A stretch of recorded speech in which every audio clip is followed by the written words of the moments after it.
Those who know me a little bit know I was a philosophy and major at Boston College.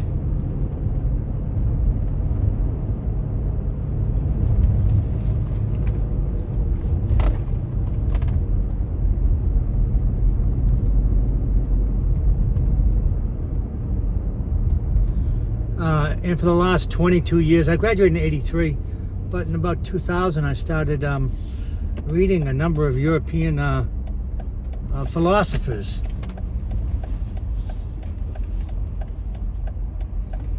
And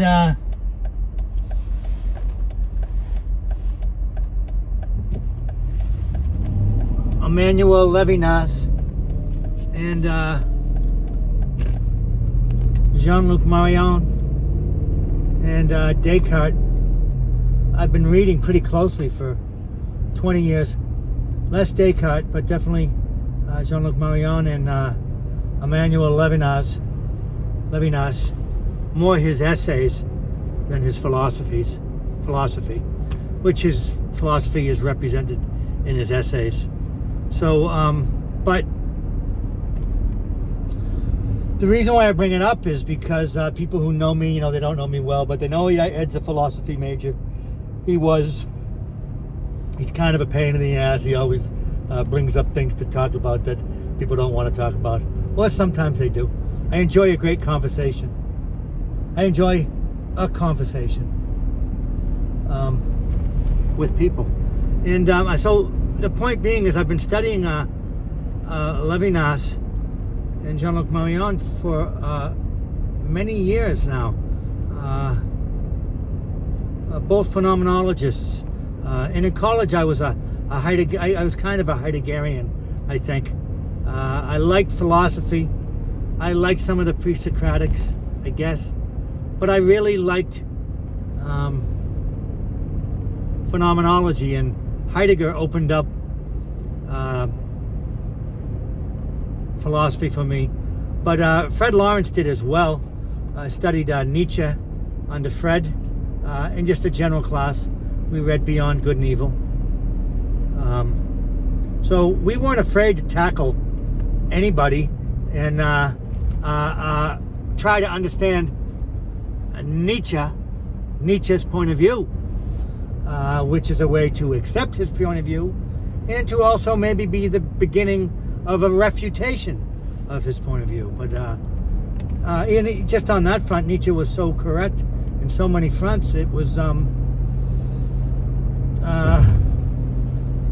glad I was exposed to him at a young age, even though he's very rough, extremely rough, especially if you're a believer.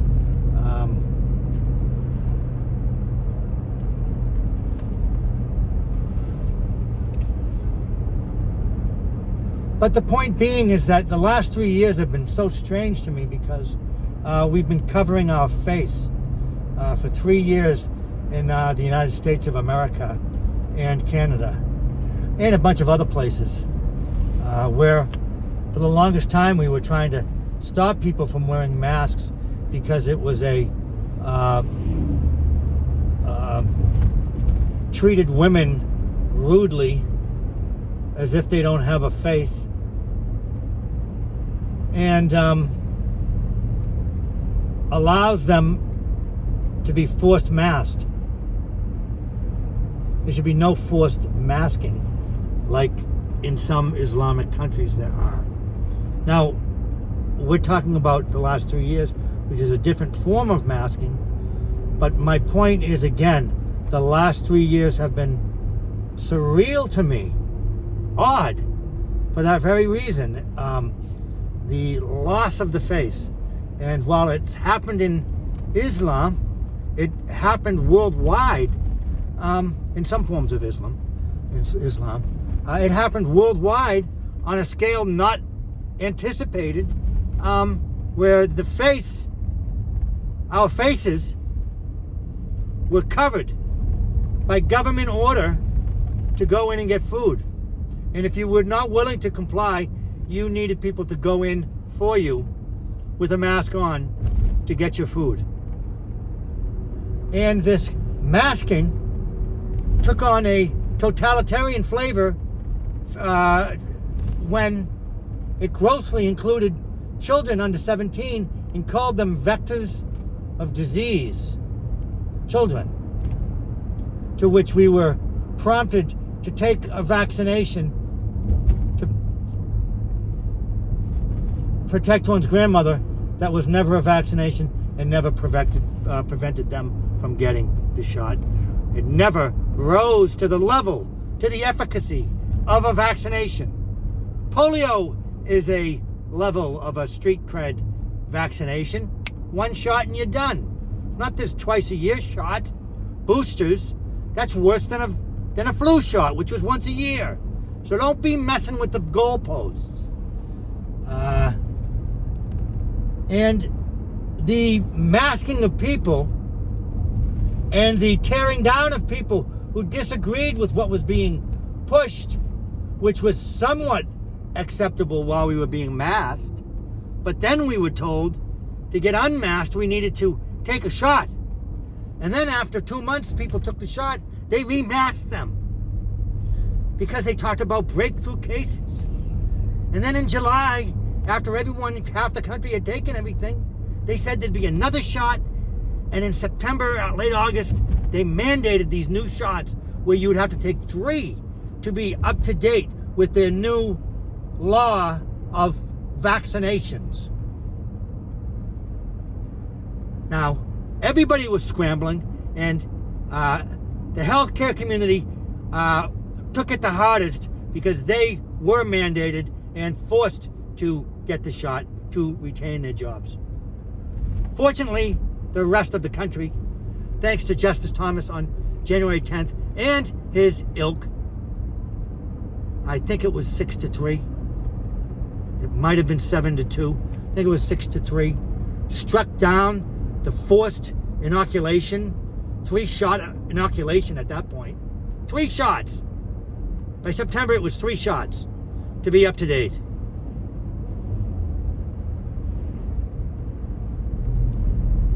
And so the loss of the face and then the abrogation of what people expected were their rights speaks quite clearly to what Emmanuel Levinas was speaking about coming out of the European Holocaust of the Jews. And others were treated inhumanely too. So for Levinas, the face of the other is the way out of totalitarianism. It's the way out of the totalizing of the other person. And so when the face was covered the last 3 years, after I've been studying for 20 years, 22 years, that it is the face of the other, which is the way out from looking at them as an object. That's the way out.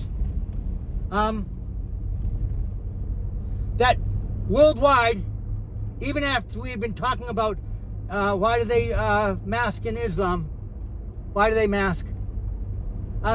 Before those laws could be implemented that, people are free to do what they want, there was a mass worldwide government's implementing of masks.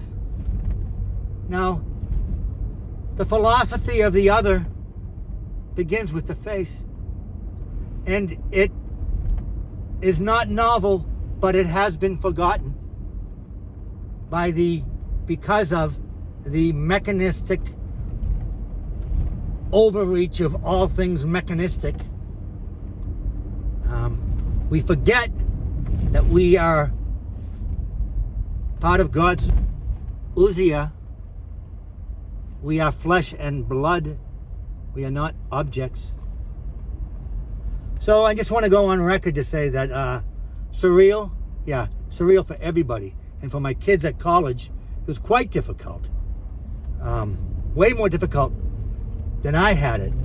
But the point being is that all of us lost our face the last 3 years. And some of us lost our voice because there was censorship in America. at a level, again, that we were unaware of. We were unaware of the changing of the definition of vaccination in 2015.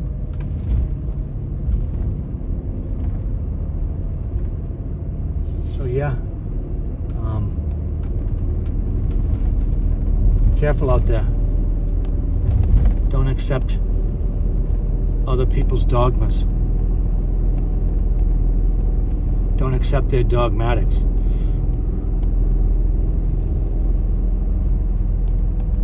Dogma makes sense. So if someone gives you a dogma that doesn't make sense, don't follow it. That's my advice. Dogmas protect.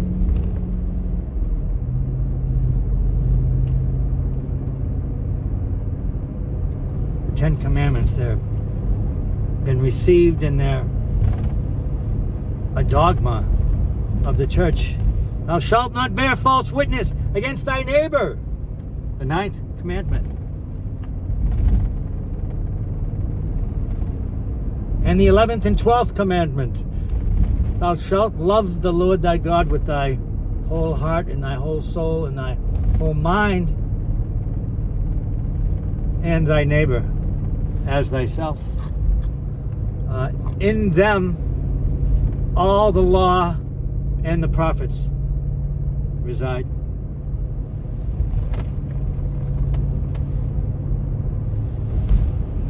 So don't lose the face.